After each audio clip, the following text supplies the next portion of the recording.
హిందూగా జీవించాలంటే పన్ను కట్టాల్సిన సమయం. ఈ దేశ శ్రమ బాద్షా పాదాల కింద నలిగిపోతున్న సమయం.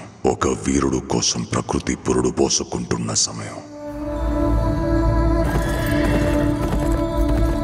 గోల్కొండ నుండి 8వ వాడు బయలుదేరాడు. వాడు ప్రాణాలతో ఢిల్లీ చేరుకోకూడదు.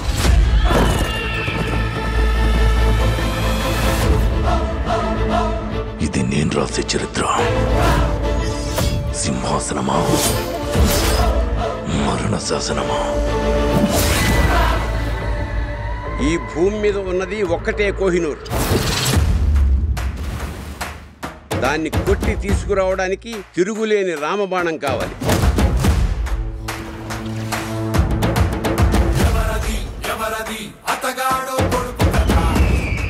ఇప్పటిదాకా మేకల్ని తినే పులిని చూస్తుంటారు. ఇప్పుడు పులుల్ని వేటాడే బెబ్బుల్ని చూస్తారు.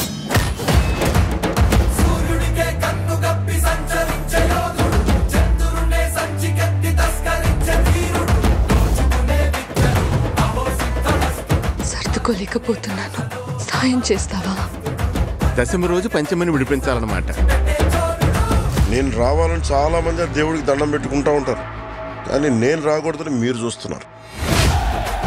వినాలి, వీరములు చెప్పింది వినాలి.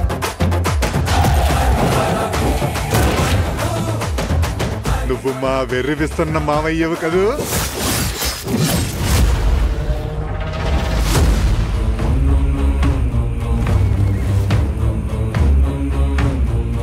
హిందూ దేశం మీద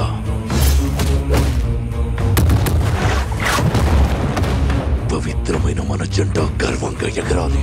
ప్రకృతికి ఇంకో ధర్మం ఉంది ఔరంగజేబ్.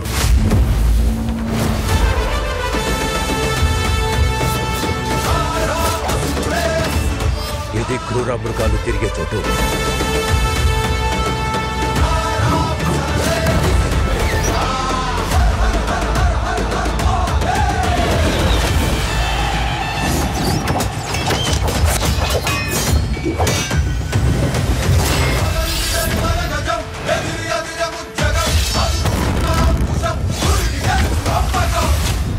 ఆంది వచ్చేసింది.